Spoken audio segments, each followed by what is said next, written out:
surgery. And the reason the park staff asked me to do this is a lot of people think about the 18th century as a simple time, uneducated people.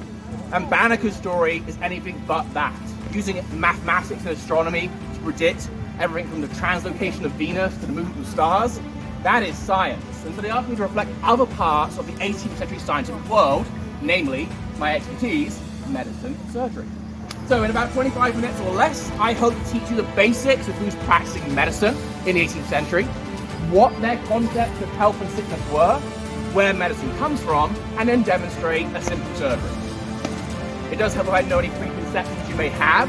Does anyone have a pre-knowledge about 18th century medicine and surgery they'd be willing to share? Amputate. It is true. This is not a bad preconception. They did amputate limbs and body parts when needed. The misconception is they enjoyed doing it, that they weren't doing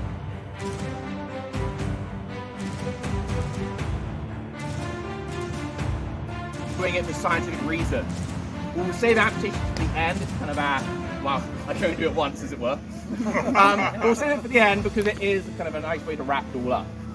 So first and foremost, who is practicing medicine in the 18th century professionally? To be a physician, someone who dispenses physic and diagnoses sicknesses, like today, you have to go to university for 8 years.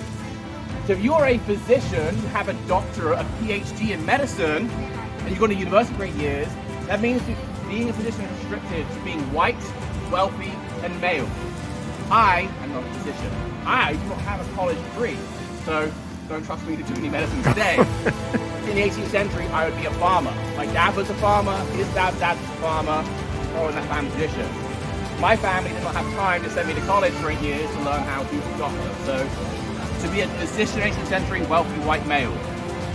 Interestingly, though we use the term brain surgeon to be someone who's very smart, in the 18th century, a surgeon was below a physician.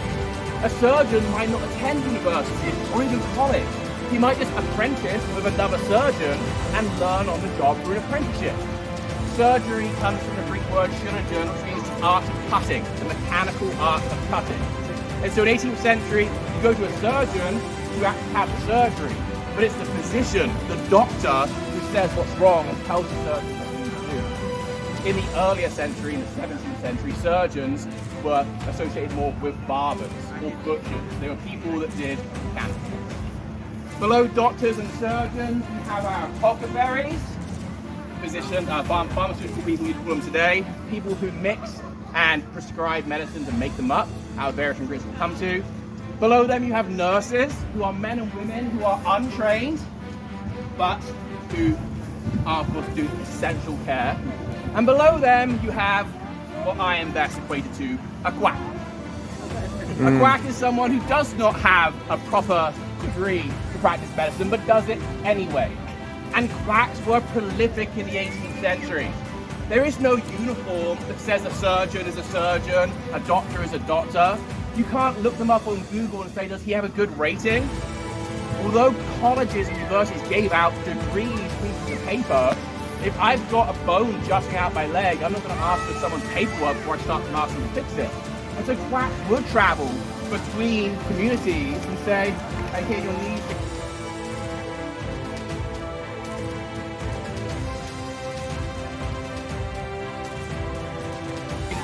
ill when your hair is balding. I have this tonic over here that I have prescribed. Sell it to him for a shilling, move on. Because doctors have to be wealthy white men, thus they can charge more for their services. And if they're charging more for their services, it means their services are worth money. So being a quack was actually a pretty good deal in the 18th century because you didn't get it. So that's who's doing medicine in the 18th century. Now on to their basic concepts of what made you sick. Do you know what makes you sick today? Okay, by the way. You want to fix that? Yeah. So that was just part of my Okay. What makes you sick?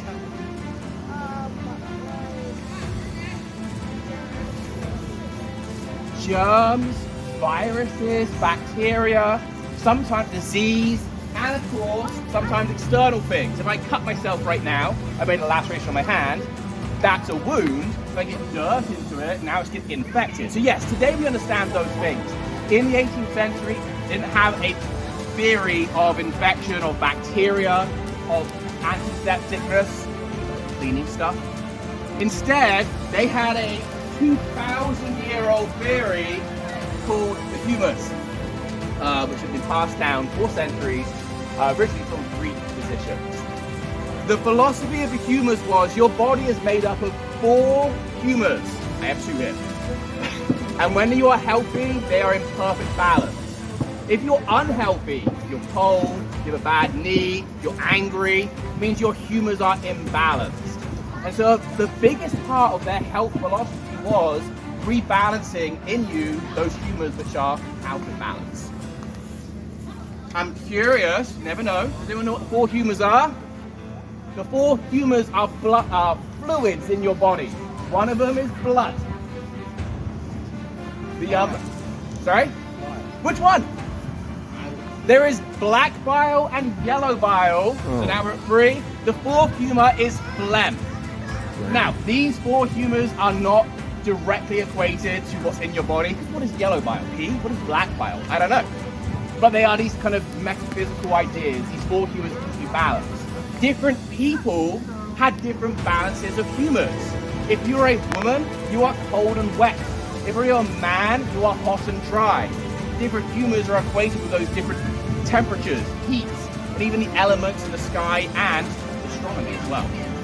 So a physician in the 18th century might treat someone differently based off what star they were born under, their gender, or if they're a sanguineous disposition, very bloody, very fiery, or very melancholic, sad and slow. And this all comes back to balance. If you have a hot disease, you give a cold remedy. If you have a cold disease, you give a hot remedy. So humours is all about balance. As a result of that, much of what they're doing in terms of healthcare actually is not good for you. It is restoring balance quickly. So, you've got too much bad blood in you right now. Your bad blood is making you sick. You're a sanguineous disposition, you're hot, you're angry, quick to rage, and there's too much bad blood in you. We've got to get it out. And how do we get it out? Leeches is one way. There's a leech jar in there. I did not bring my leeches today because I don't like the cold. But leeches is one way, but it's not the best way. Because you have to transport leeches. Leeches are largely used for hematomas in the 18th century, and for bruising, there's a much better way. This doesn't need feeding. This is a many-bladed fleam, or a pocket lancet. I have different sizes depending on that.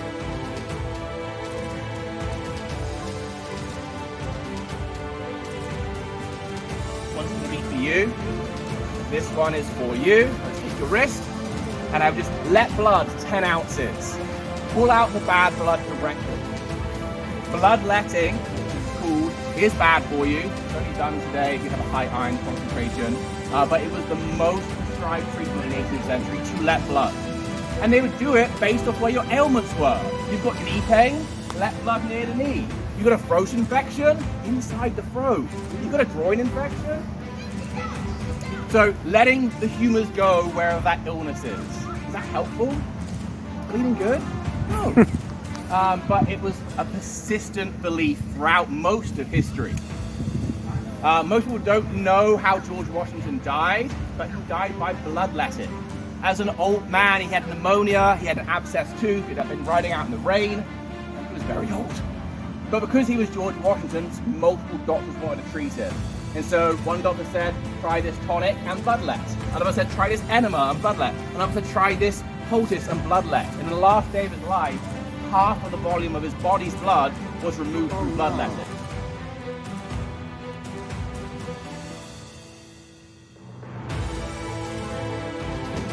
So he didn't die from being old or having a toothache or pneumonia. He died of system shock from catastrophic blood loss. So bloodletting, if you travel back in time, try and stay away from it. When did they start doing it? They still do it today for high iron content, but in the 19th century it's falling out of fashion. But yeah, it's one of those things that's stuck around. And people were squeamish about it. You read journals about people being okay with an amputation, but not so okay with the bloodletting. Because this is slow and calculated. This is me coming and pricking you. But if we think about it, who's giving us blood? blood. Okay.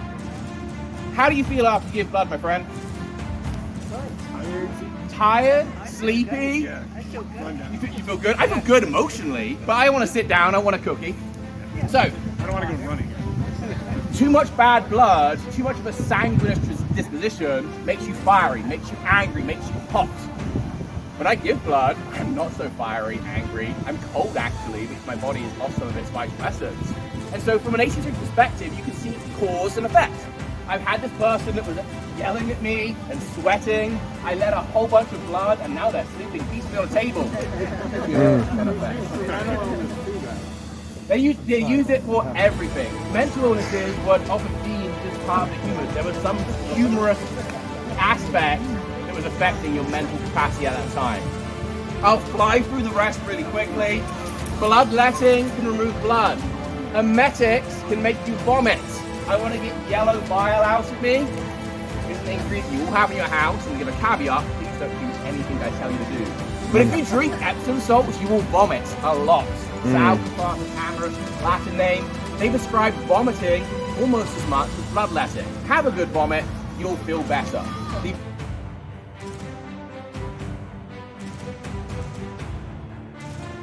Bad humors will leave the body, and you are restoring your balance.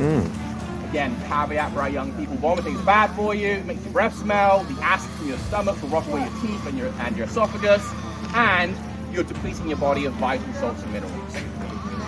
All right, we're moving through the fluids now. Now we're on the bottom side.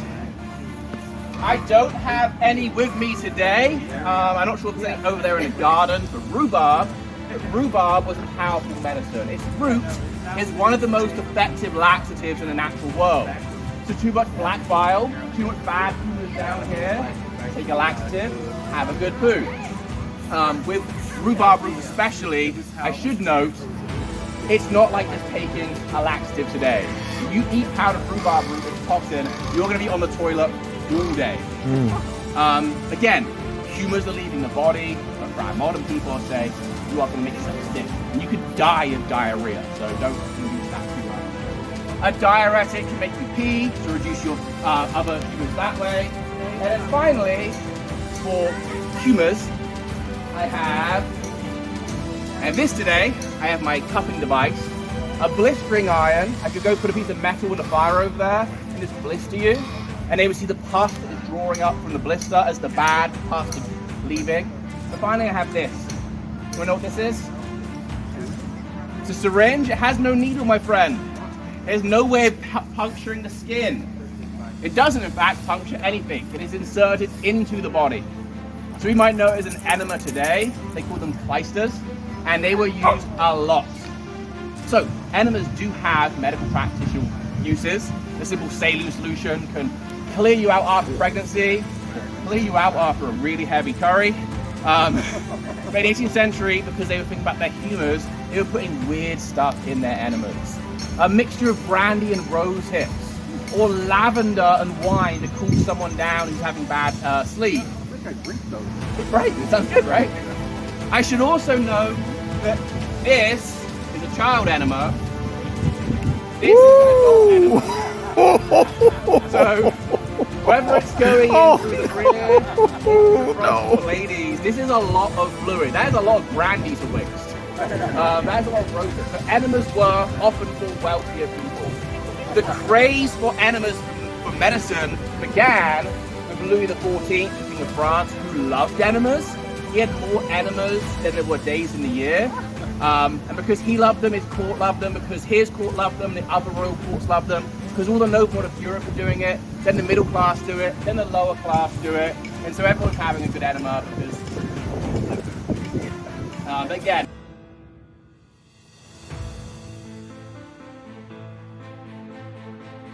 not something I recommend on a daily basis. So, humors, blood, yellow bile, black bile, and phlegm, balancing them through bloodletting, leeches, vomit, diarrhea, peeing, enemas, and pus. Now, I'm flying through this because this is a short program. Next up, we have where is medicine coming from? I'm going to go to someone new. Mr. Banneker, sir, can you give me a source of medicine anywhere in the world? Oh, a source of medicine. Go to the corner. Go to a corner? Go to a corner and you'll find medicine. That is a very philosophical way of saying it. Anywhere you go in the world, there are medicines. That was very philosophical. So, the plants around us, the trees, the stones we stand on, animal matter, all of these can be sources of physic. Physic is medicine. So to give you some simple plant stuff you might still use, lavender was prescribed for sleeplessness and nightmares. Sage was prescribed for wisdom. Rhubarb root was prescribed for diarrhea. To go to our minerals, we've already talked about Epsom salts, of course being used as an emetic, but sulfur is a mineral that can be mined, can be used for eczema, for burns, and to calm down the stomach.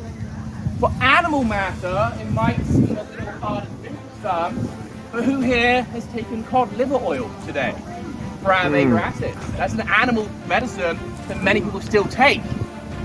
From the 18th century, I have two versions that we could use here in our kind of rustic area. It is from a Virginia medical planter's prescription for an eye infection medicine. He says, I'm going to turn myself around here, find ye some dry deer dung, poop, and grind it up in a mortar and pestle until it's a fine dust. Take a straw, a quill, a feather, and blow it into the infected eye, and the laudable puff that appears will carry away the infection. So, putting poop in your eye, good or bad science? Bad. Yes.